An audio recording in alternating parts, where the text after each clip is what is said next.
ಇನ್ನು ಪ್ರಾಸಿಕ್ಯೂಷನ್ಗೆ ಅನುಮತಿ ಸಿಕ್ಕಿದೆ. ಬಿಜೆಪಿ ನಾಯಕರು ಸಿಎಂ ರಾಜೀನಾಮೆ ಪಟ್ಟು ಹಿಡಿದಿದ್ದಾರೆ. ಹಾಗಿದ್ರೆ ಮುಂದೇನಾಗುತ್ತೆ ಬನ್ನಿ ರಿಪೋರ್ಟ್ ನೋಡೋಣ. ಪ್ರಾಸಿಕ್ಯೂಷನ್ಗೆ ರಾಜ್ಯಪಾಲರ ಅನುಮತಿ, ಮುಂದೇನು?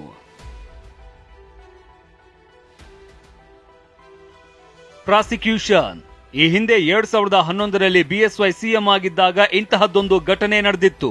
ಮುಖ್ಯಮಂತ್ರಿ ಸ್ಥಾನದಿಂದ ಕೆಳಗಿಳಿದು ಯಡಿಯೂರಪ್ಪ ಜೈಲಿಗೆ ಹೋಗುವ ಸ್ಥಿತಿ ನಿರ್ಮಾಣವಾಗಿತ್ತು. ಆದ್ರೀಗ 13 ವರ್ಷಗಳ ಬಳಿಕ ಮತ್ತೆ ಪ್ರಾಸಿಕ್ಯೂಷನ್ ವಿಚಾರ ಮುನ್ನೆಲೆಗೆ ಬಂದಿದೆ.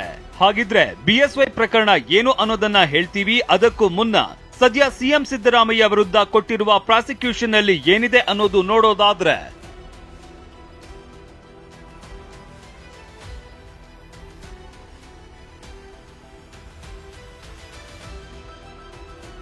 ಸೆಕ್ಷನ್ 7ರಲ್ಲಿ ಅಧಿಕಾರ ದುರ್ಬಳಕೆ ಮಾಡಿಕೊಂಡು ಅನುಚಿತ ಲಾಭ ಮಾಡೋದು. ಇದರಲ್ಲಿ ಕನಿಷ್ಠ 3 ವರ್ಷದಿಂದ ಗರಿಷ್ಠ 7 ವರ್ಷದವರೆಗೆ ಶಿಕ್ಷೆ ಇರುತ್ತೆ. ಸೆಕ್ಷನ್ 11ರಲ್ಲಿ ಸರ್ಕಾರಿ ಸೇವಕ ತನ್ನ ಕಾರ್ಯಕ್ಕೆ ಅನುಚಿತ ಲಾಭ ಪಡೆದುಕೊಳ್ಳೋದು. ಇದರಲ್ಲಿ ಕನಿಷ್ಠ 6 ತಿಂಗಳಿನಿಂದ ಗರಿಷ್ಠ 5 ವರ್ಷದವರೆಗೆ ಶಿಕ್ಷೆಗೆ ಅವಕಾಶ ಇದೆ. ಸೆಕ್ಷನ್ 12ರಲ್ಲಿ ಭ್ರಷ್ಟಾಚಾರ ತಡೆ ಕಾಯ್ದೆಯ ಅಪರಾಧಕ್ಕೆ ಪ್ರಚೋದನೆ ನೀಡೋದಾಗಿದೆ. ಇನ್ನು ಸೆಕ್ಷನ್ 15ರಲ್ಲಿ ತಮ್ಮ ಅಧಿಕಾರ ವ್ಯಾಪ್ತಿಯನ್ನ ದುರ್ಬಳಕೆ ಮಾಡಿಕೊಳ್ಳೋದಾಗಿದೆ.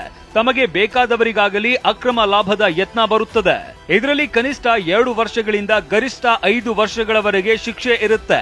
ಇನ್ನು ಸೆಕ್ಷನ್ 239ರಲ್ಲಿ ಕೃತ್ಯ ತಿಳಿದ ನಂತರವೂ ಮಾಹಿತಿ ನೀಡದೆ ಮುಚ್ಚಿಡೋದು. ಇದರಲ್ಲಿ 6 ತಿಂಗಳವರೆಗೆ ಶಿಕ್ಷೆ ಇರುತ್ತೆ. ಈ ಎಲ್ಲಾ ಸೆಕ್ಷನ್ ಗಳನ್ನ ಉಲ್ಲೇಖಿಸಿ ರಾಜ್ಯಪಾಲರು ಪ್ರಾಸಿಕ್ಯೂಷನ್ಗೆ ಅನುಮತಿ ಕೊಟ್ಟಿದ್ದಾರೆ.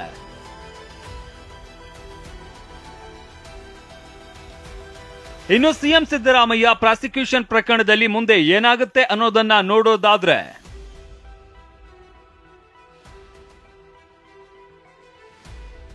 ಸಿಎಂ ವಿರುದ್ಧ ಪ್ರಾಸಿಕ್ಯೂಷನ್ಗೆ ರಾಜ್ಯಪಾಲರು ಅನುಮತಿ ನೀಡಿದ್ದಾರೆ. ಹೀಗಾಗಿ ಸಿಎಂ ವಿರುದ್ಧ ಕ್ರಿಮಿನಲ್ ಪ್ರಾಸಿಕ್ಯೂಷನ್ ಆರಂಭವಾಗಲಿದೆ. ತನಿಖೆ ಅಥವಾ ಕೋರ್ಟ್ ವಿಚಾರಣೆಯನ್ನ ಸಿಎಂ ಎದುರಿಸಬೇಕಾಗುತ್ತೆ. ಅಷ್ಟಕ್ಕೂ ಸ್ನೇಹಮಯಿ ಕೃಷ್ಣ, ಟಿಜೆ ಅಬ್ರಹಾಂ ಜನಪ್ರತಿನಿಧಿಗಳ ವಿಶೇಷ ಕೋರ್ಟ್ಗೆ ಖಾಸಗಿ ದೂರು ಸಲ್ಲಿಸಿದ್ರು. ವಿಚಾರಣೆ ವೇಳೆ ಪ್ರಾಸಿಕ್ಯೂಷನ್ ಅನುಮತಿ ವಿಚಾರ ಪ್ರಸ್ತಾಪ ಆಗಿತ್ತು. ಇದೇ ಖಾಸಗಿ ದೂರಿಗೆ ರಾಜ್ಯಪಾಲರ ಪೂರ್ವಾನುಮತಿ ಬಲ ಸಿಕ್ಕಿದೆ. ಹೀಗಾಗಿ ಕೋರ್ಟ್ ಆದೇಶ ಮಹತ್ವ ಪಡೆಯಲಿದೆ. ಇನ್ನು 2011ರಲ್ಲಿ ಯಡಿಯೂರಪ್ಪ ವಿರುದ್ಧ ಅಕ್ರಮ ಡಿನೋಟಿಫಿಕೇಶನ್ ಆರೋಪ ಕೇಳಿ ಬಂದಿತ್ತು. ಅಕ್ರಮವಾಗಿ ಲಾಭ ಪಡೆದಿದ್ದಾರೆ ಅಂತ ಆರೋಪಿಸಿ ರಾಜ್ಯಪಾಲರಿಗೆ ಅರ್ಜಿ ಹಾಕಲಾಗಿತ್ತು. ಅಂದಿನ ಸಿಎಂ ಬಿಎಸ್ವೈ ವಿರುದ್ಧ ಪ್ರಾಸಿಕ್ಯೂಷನ್ಗೆ ಗವರ್ನರ್ ಅನುಮತಿ ಕೊಟ್ಟಿದ್ರು. ಪ್ರಾಸಿಕ್ಯೂಷನ್ಗೆ ಅನುಮತಿ ಪ್ರಶ್ನಿಸಿ ಯಡಿಯೂರಪ್ಪ ಕೋರ್ಟ್ಗೆ ಹೋಗಿದ್ರು. ಆದ್ರೂ ರಿಲೀಫ್ ಸಿಕ್ಕಿರಲಿಲ್ಲ.